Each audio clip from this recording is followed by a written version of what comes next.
Tere kõigile, eetris on nädala uudised. Samal ajal kui Venemaa ja Ukraina jätkavad rekordarvu droonide saatmist üle oma piiri, mis toimub nüüdseks igaõhtuste õhurünnakutena, on Moskva märkimisväärselt suurendanud oma maapealset pealetungi, teatades nädalavahetusel, et on alustanud esimest korda enam kui 3 aastat kestnud sõja jooksul edasitungi Ukrainat Dnipropetrovski oblastisse, mis tähistab märkimisväärset territoriaalset eskaleerumist takerdunud rahuläbirääkimiste ajal.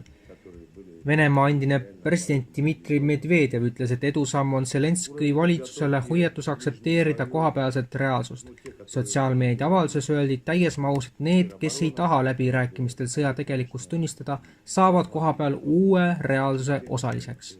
Samal ajal avaldas Venemaa armee fotod, mis näitavad vägesid heiskamas Venemaa lipu Zorja küla kohalt Donetski oblastis Dnipropetrovski oblasti sisepiiri lähedal, keset läände suunatud pealetungi. Venemaa kaitseministeerium teatas pühapäeval, et tankiüksuse väed on jõudnud Donetski rahvavabariigi läänepiirile ja jätkavad pealetungi Dnipropetrovski oblastis. Hiljutine laste tervisekaitseorganisatsiooni Children's Health Defense aruanne paljastab murettekitava mustri. Aastatel 2013–2022 kiitis USA Toidu- ja Ravimiamet FDA heaks 100 ravimeid ilma piisavate tõenditeta nende efektiivsuse kohta. Kokku 429 uuest ravimist 73% vastanud 4 põhilisele efektiivsuskriteeriumile. Eriti murettekitav on see, et 123 uuritud vähiravimist vastas kõigile kriteeriumitele vaid 2,4% ja 23% ei vastanud ühelegi. Probleemi mõjuta ainult USA'd. FDA ei ole pelgalt riiklik asutus, vaid ka globaalne teerajaja. Selle heakskiidud kehtestavad standardid ja paljud riigid kas võtavad need otsa omaks või kasutavad neid kiirendatud menetluste alusena. See kehtib eriti erakorraliste juhtumite, uuenduslike ravimeetodite või poliitselt tundlike ravimite puhul. 2024. aasta detsembris Hollandi parlamendile saadud suures osas ignoreeritud, kuid plahvatusohtlikus kirjas tunnistas kliimaminister Christian van der Waal avalikult seda, mida paljud kriitikud on aastaid kartnud. Kliimakaitse võib tulevikus olla õiguslikuks aluseks selliste põhiliste kodanikuõiguste nagu liikumisvabaduse piiramiseks. Viide üldisele huvile, mida kunagi koroona aastatel kasutati sulgemiste, komandanditundide ja kogunemiskeeldude õigustamiseks, on nüüd tagasi, seekord kliima nimel. Sõnastus on kuiv, juriidselt korrektne, aga sisu plahvatusohtlik.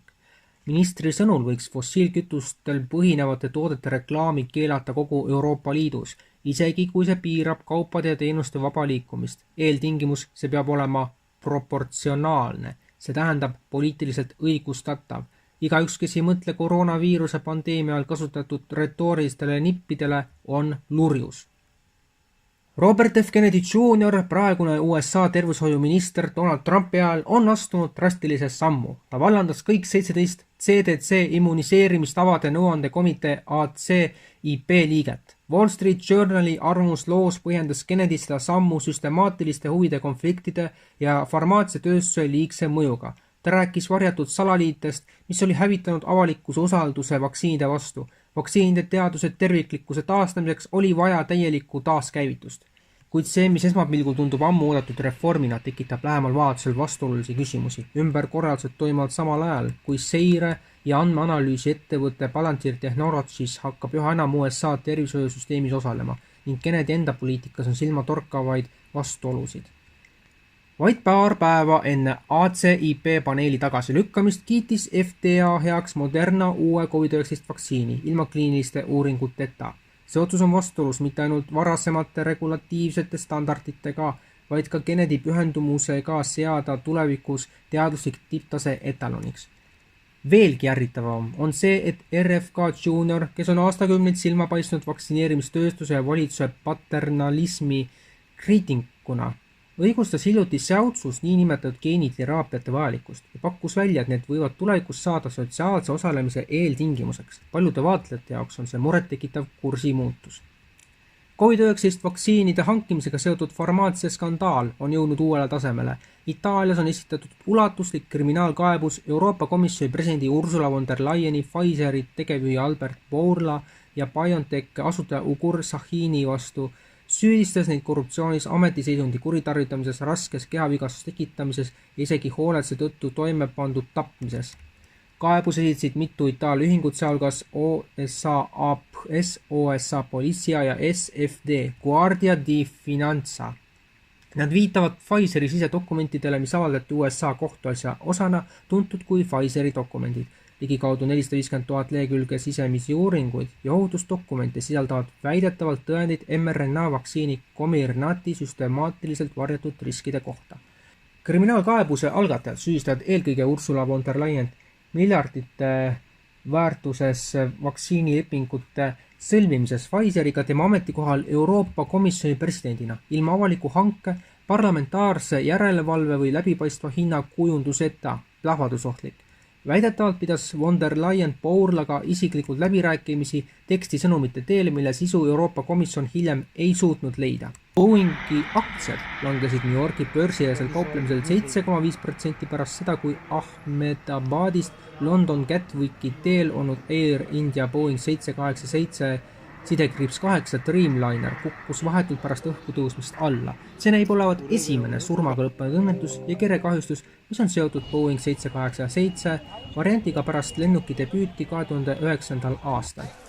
Sügava kurbusega kinnitan, et Air India lend 171, mis opereeris Ahmedabadi ja London Gatwicki vahel, sattus täna traagilisse õnnetusse. Meie mõtted ja sügav kaastunne on kõigi nende perekondadega ja lähedastega, keda see aastal sündmus mõjutas, kirjutas Air India esimees Natarajan Chandrasekaran X-ile. Praegu on meie peamine eesmärk toetada kõiki kannatanuid ja nende perekondi. Teeme kõik endast oleneva, et abistada sündmuskohal tegutsevaid hädabimeeskondi ning pakkuda kannatanutele kogu vajalikku tuge ja hooldused, Chandrasekaran. Stockholmis toimuv iga-aastane Bilderbergi konverents 2025. aastal äratab taas tähelepanu, nagu Dan Dix oma videos ajakirjale Press for Truth muljetavaldavalt demonstreerib.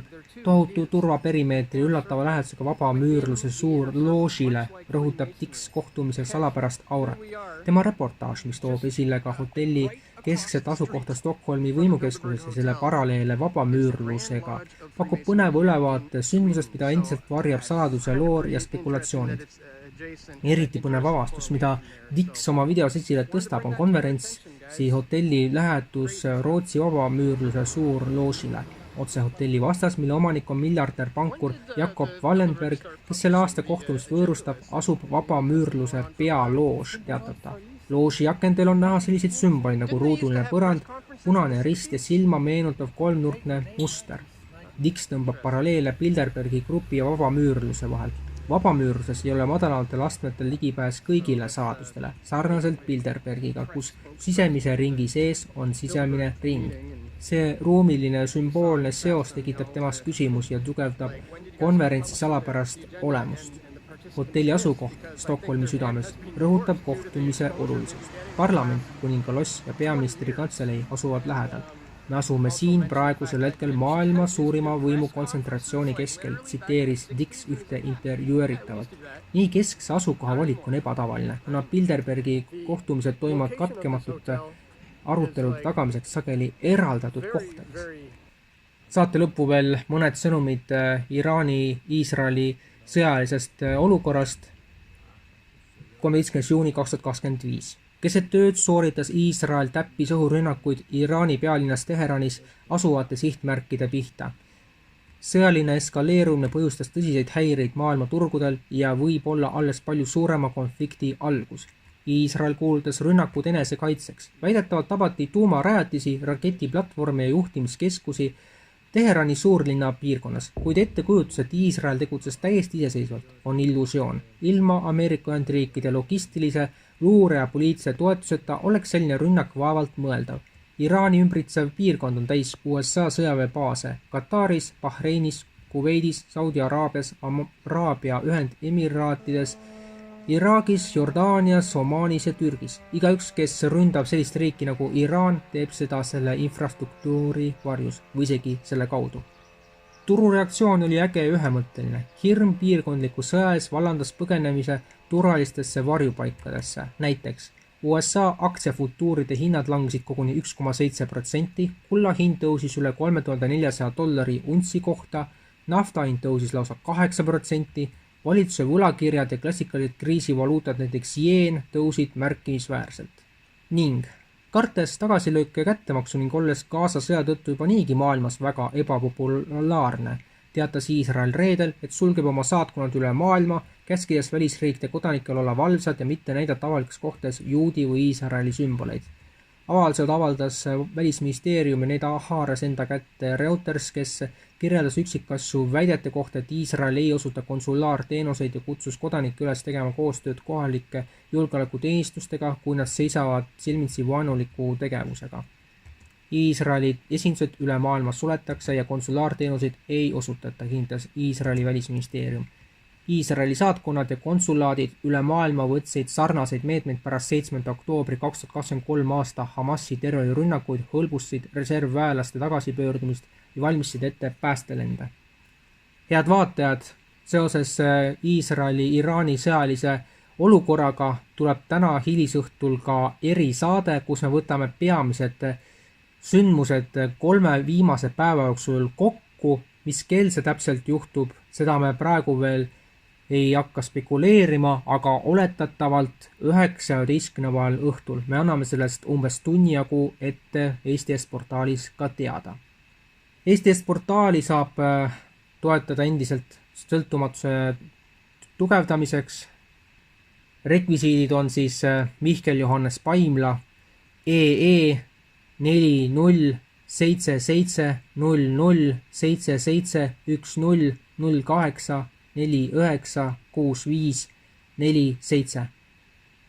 kontonumber on ka näha saate alguse poolde, kus on tiitrid ja päris saate lõpus. Aga selline oli meie uudistesaade, nagu öeldud, täna hilisõhtul veel eriväljaanne, mille kellaaega me kindlasti ka ette anname teada.